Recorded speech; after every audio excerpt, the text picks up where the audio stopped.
Good morning students. Complex number la நம்ம exercise 2.1 ல first sum பார்க்கலாம்.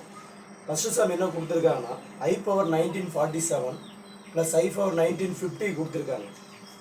இப்போ இவ்வளவு பெரிய பவர்ஸ் இருக்கு, இதை நம்ம எப்படி சால்வ் பண்ணலாம் அப்படின்னா நமக்கு நம்மளுடைய டெக்ஸ்ட் புக்லயே கொடுத்திருக்காங்க ஒரு கண்டிஷன். என்ன சார் கண்டிஷன் அப்படின்னா I power 4q plus k. இப்போ இதுல I பவர்ல நமக்கு என்ன வேல்யூ இருக்குதுன்னா நமக்கு 2 டேர்ம்ஸ் இருக்கு. அதாவது பேஸ் ஈக்குவல் தான் பவர் நம்ம ஆட் பண்ணிக்கலாம்.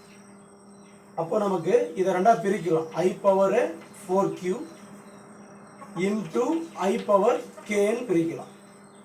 அப்போ இதை எப்படி பிரிக்கலாம்னா I power 4 the whole power q into I power k ன்னு பிரிக்கலாம். அப்போ I பவர் 4 ஓட வேல்யூ ஆல்ரெடி நம்ம லாஸ்ட் வீடியோல பார்த்தோம். நமக்கு 1 power q into I power k. 1 எவ்வளவு பெரிய நம்பரால பவர் பண்ணாலும் 1 தான். இப்போ 1 into I power k equal to 2 என்ன கிடைக்குன்னா I பவர் k ன்னு கிடைக்கும். அப்போ இந்த அல்காரிதத்துல இருந்து நம்ம என்ன தெரிஞ்சுக்கிறோம்னா இமேஜினரி யூனிட்டோடைய பவர்ஸ் எவ்வளவு பெரிய பவரா இருந்தாலும் அதை நம்ம டிவிஷன் அல்காரிதத்தை 4 ஆல தான் டிவைட் பண்ண போறோம். மோர் தென் 4 இருந்ததுன்னா நமக்கு என்ன ரிமைண்டர் கிடைக்குதோ அது மட்டுமே நம்ம ஆன்சரை எடுத்து சால்வ் பண்ணா ஈஸியா நம்ம சால்வ் பண்ணிக்கலாம்.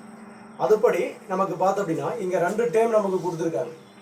அதாவது 1947 4 ஆல டிவைட் பண்ணீங்கன்னா 4 4s are 16, ரிமைண்டர் என்னது 3. ஒரு 4 கீழே கொண்டு வந்துட்டோம்னா 8 4s are நமக்கு என்னது 32, ரிமைண்டர் நமக்கு 2. ஒரு 7 கீழே கொண்டு வந்துட்டோம்னா 6 4s are எவ்வளவு நமக்கு 24, ரிமைண்டர் நமக்கு என்ன கிடைக்குது 3. அதே போல அடுத்த நம்பர் நமக்கு என்ன கொடுத்துருக்காங்க பாருங்க 1950. இதையும் நம்ம எதால டிவைட் பண்றோம் 4 ஆல டிவைட் பண்றோம். இப்போ 4 4s are 16, ரிமைண்டர் 3. 5 கீழே கொண்டு வந்துருங்க. 8 4s are நமக்கு 32, ரிமைண்டர் நமக்கு என்ன வேல்யூ கிடைக்கும் 3 0. அப்ப நமக்கு 7 4s are எவ்வளவு கிடைக்குது நமக்கு 28, ரிமைண்டர் நமக்கு 2.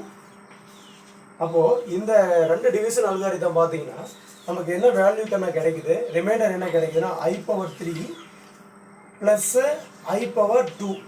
அப்போ I கியூப் ஓட வேல்யூ ஆல்ரெடி நம்ம லாஸ்ட் கிளாஸ்ல பார்த்தோம். அதாவது I பவர் 0 அப்படின்னா anything power 0 1, I power 1 equal to 1, I squared equal to -1, I power 3 equal to -I power 4 equal to 1. அப்போ I கியூப்க்கு என்ன வேல்யூ இருக்கு நமக்கு -I ஸ்கொயர்ட் என்னன்னா -1.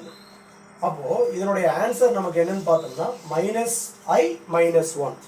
இந்த மாதிரி எவ்வளவு பெரிய பவர்ஸ் கொடுத்தாலும் இந்த டிவிஷன் அல்காரிதம் யூஸ் பண்ணி ரிமைண்டர் என்ன கிடைக்குதோ அதை மட்டும் நீங்க சப்ஸ்டிட்யூட் பண்ணி சிம்பிளிஃபிகேஷன் பண்ணீங்கன்னா போதும், உங்களுக்கு ஆன்சர் கிடைச்சிடும். Thank you so much.